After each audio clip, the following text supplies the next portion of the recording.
Here's something no one tells you when buying a house in rural parts of Italy. Who actually owns the road?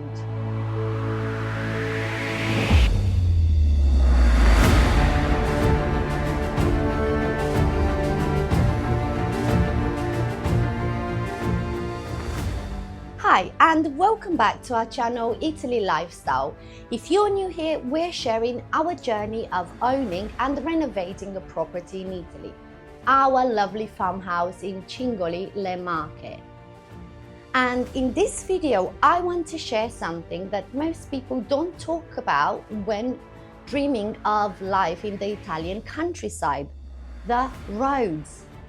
The simple, humble, sometimes chaotic access roads that connect your home to the rest of the world. Our farmhouse is surrounded by beautiful hills and vineyards, absolutely stunning. But getting to it, that's another story. There are two paths leading to our house. One is a short trail that goes from the gate of the house to the main street. It's steep, unpaved, and when it rains, it turns into a mudslide. Driving there, practically impossible. But on foot, definitely a good workout.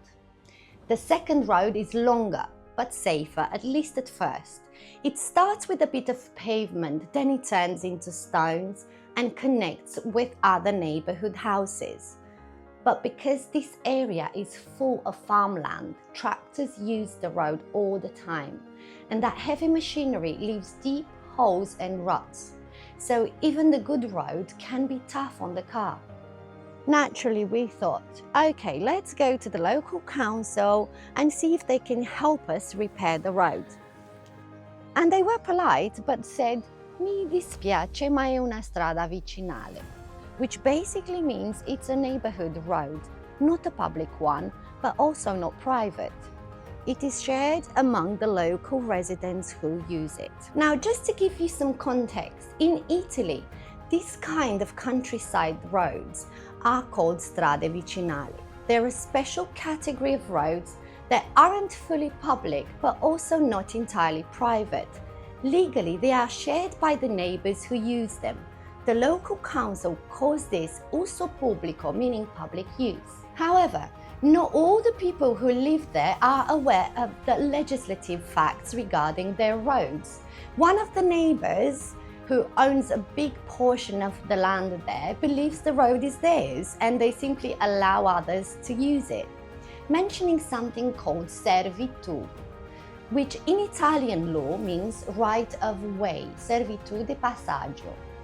It is basically when someone owns the land and others have a legal right to pass through it to reach their own property. So interestingly, our neighbors, who are Italians living there for a very long time, unlike us, are still confused about the law regarding the roads they access. When we bought the house and signed the contract, it was very clearly made to us that the road was a neighborhood road for public use. But here's something interesting. According to the Italian highway code, if a road is used by the public, even if it's on private land, the comune, local council, still has a responsibility for safety and oversight. But the cost of maintenance and repairs usually falls on the people who live along the road, unless it is officially classified as a public street. In many small towns, the comune simply doesn't have the budget to fix these rural paths, so the neighbors often share the costs. It's a bit of a grey area, as the law says the comune must ensure roads are safe, but in practice, they rarely pay for the restoration.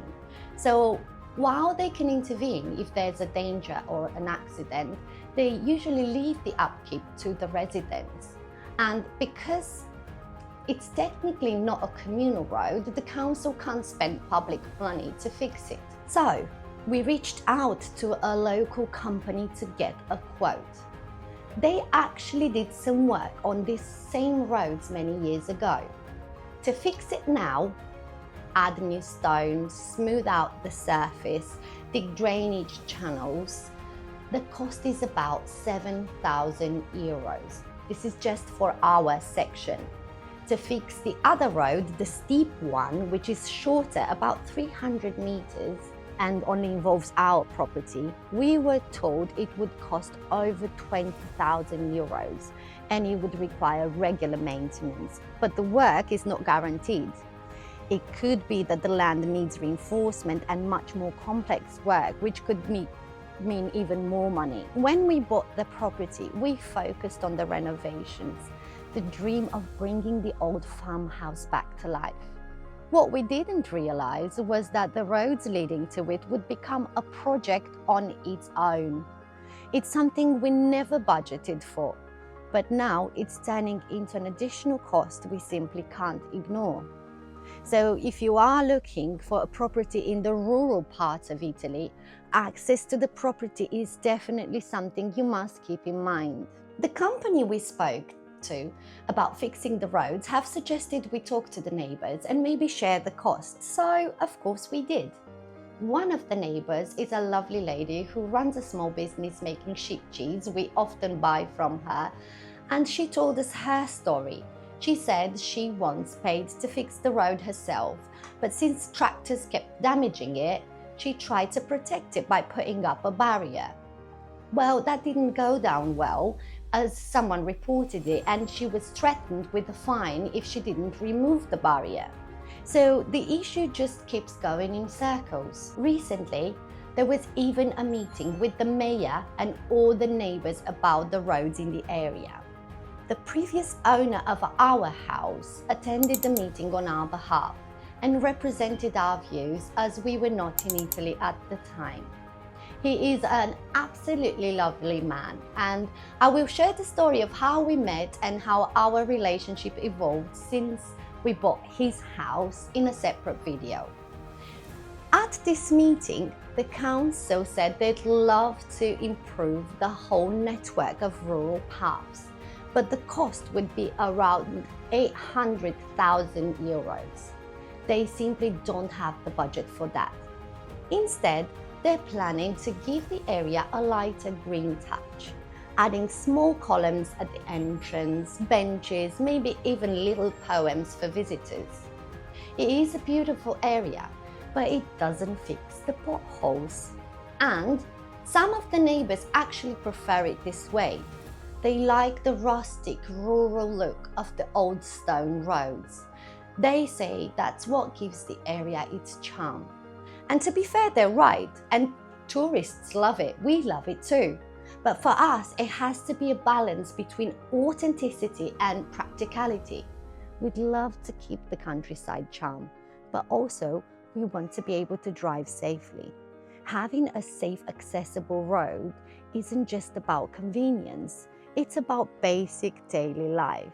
Since we bought the house, even simple things like getting mail or parcels have been a struggle. I'm smiling because I just saw a little deer behind me. I'm in the woods in the UK and it's a bit chilly but lovely. I hope you all got to see it. So the post office refuses to drive up the road and deliver our letters. Then it's the rubbish collection. Our recycle bins are located down the steep path at the main road, and even the council doesn't know what we were supposed to do about the waste disposal. And it's not just about the comfort, it's also about safety. If there was ever a medical emergency, an ambulance would really struggle to get there quickly enough. So that for us is a real concern. And now, with our renovation finally starting, the builders, electricians, delivery trucks all need to reach the house safely. So improving the road isn't just about making our life easier, it's about making the life possible. So for now, we're planning to fix our part of the road with stone and proper drainage. We have made the decision to go ahead with this work. We are aware of that some of the neighbours already invested in the past, so we're taking this responsibility now. We'll just have to see how it goes.